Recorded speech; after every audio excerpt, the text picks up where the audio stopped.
So if you've seen my community post that I posted earlier this morning, or you just follow Schell Games, you know that I Glitchy Did I 3, the trailer just got shown at 10 a.m. this morning, or whatever time you are when you live. For me, it's 10 a.m. And me, like many other agents, are so excited for when it comes out. I theorized that, the time gap between the first and the second game were similar to the second one and where we are now. And the devs did say that Home Sweet Home was a mini-mission for a reason. And now that I've talked about how excited I am for this game to come out later this year, it's time to get into the speculations and theories part, because I did not just make a video talking about how excited I am. I'm going to analyze this trailer like MatPat. Probably not as in depth as MatPat, because it's kind of hard to, do that. But anyways, let's go ahead and get started with a simple one, the colors. So in the intro to the first and second game, you see that the first one's red and black, so that's like kind of the colors for the game. Second one is yellow and green, colors for that game. So what would the third one be? So a while back in January in the Discord server, I made a little post on the Speculations and Theories tab talking about primary colors. Why primary colors? Well, red in the first game, primary color. Yellow in the second game, primary color. What's the third primary color? Blue. What color is the 3 in I Glitchy Did I 3? Blue. What color is highlighting cog in the machine? Blue. I was right. And it's not that much surprise that I was right. It's primary colors, it would go in a pattern. But now the question is, what's the second one gonna be? Guess we'll have to figure it out when the game comes out, because I honestly have no clue what it's gonna be. Because you have black for the second one, you have green for the next one. I don't really see a similarity in those, so guess I'll have to figure it out later this year. The next thing we're speculating and theorizing on is our villain. Now we have this robot that we see near the beginning of the trailer, and this robot we see about halfway through the trailer. And they seem to be the same person, but the one at the beginning seems helpful, and the one at the end seems, like it's trying to kill us. And I'm pretty sure they're the same person because it's the only robot we see. So I'm theorizing that this guy is going to be our villain. And it's going to be similar to how Juniper was revealed as a villain in the second game, where he's like, yeah, I'm going to help you and stuff. And then he's going to turn on us the next level. Similar to how Juniper did during Stage Fright and Jet Set.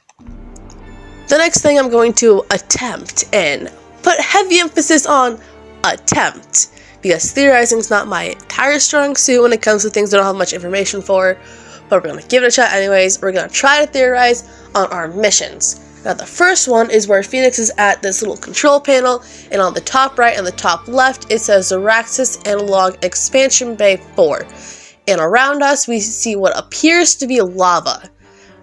So we're going to be suspended somewhere above lava, which is already dangerous, which is right up like most agents' alley.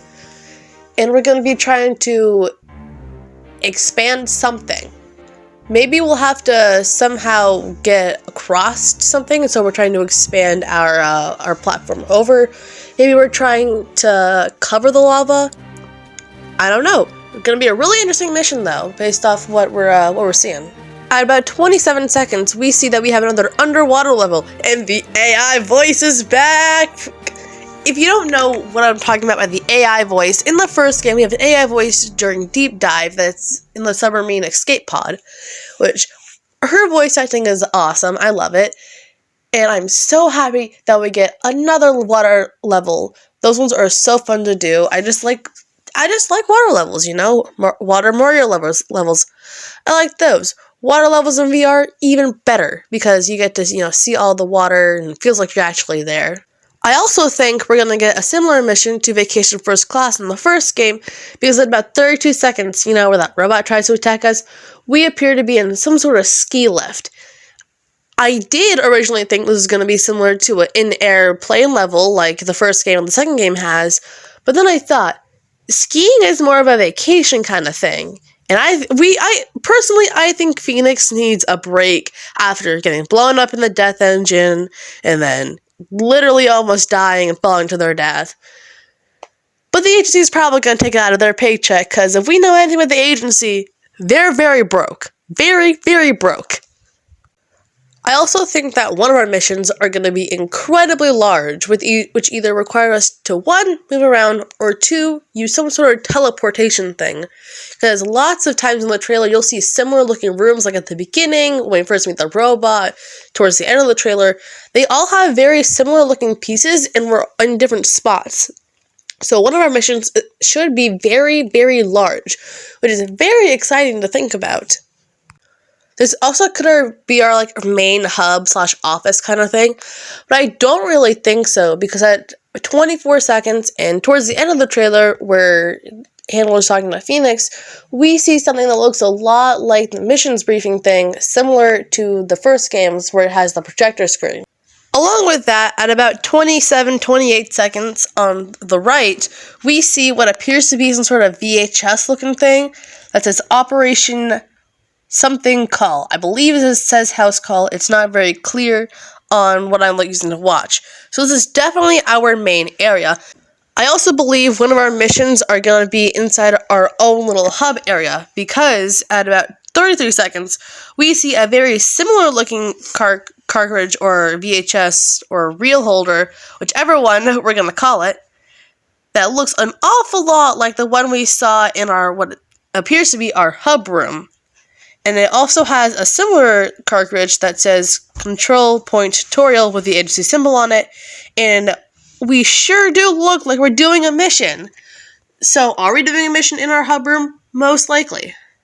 Talking about in that same exact thing we were just talking about with the mission in our hub area, we see at about 37 seconds, for not that long, a box that says Agency Public on it. And Handler is saying, and I quote, "Evacuation protocols for our agents are happening all around the world."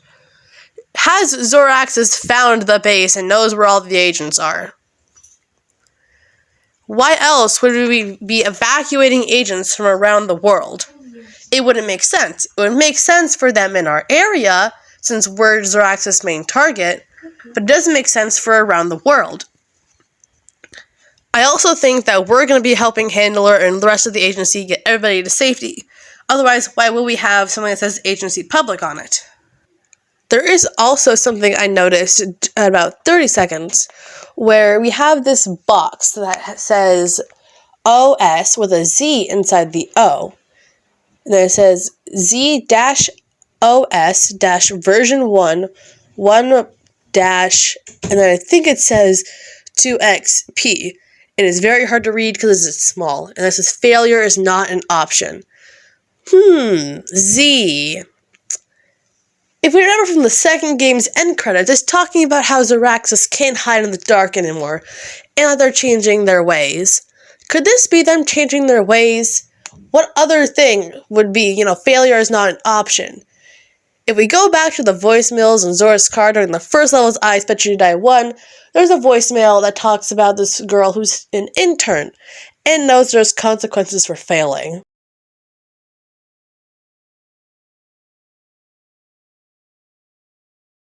One of the funniest parts in this trailer, in my opinion, is at the very end when Handler says, "That's the agent Phoenix I know and work with." Handler literally just said, "No homo, Phoenix. No homo." And with that, it brings us to the end of our video talking about and analyzing this incredible trailer for I Expect You to Die 3, Cog in the Machine. I hope you really did enjoy talking about this trailer as much as I did. I really did not expect to get this much information out of it, but when you really start looking into it and you really get your cogs in turning your brain, get it? Get it? Cogs. Cog in the machine. Cogs in your brain. I cannot wait for I Expect You to Die 3 to come out so I can play it and enjoy all of the work the dev team has put into it, because they put a lot of effort into their games. I thought the first game was really good, and the second one knocked my expectations out of the park. And if they manage to do that, I am confident that they're going to knock it out of the park once again with the third game. If you enjoyed this video, like and subscribe, especially subscribe if you want to see me play this game later this year. You don't have to, though. After all, I'm just another internet entertainer.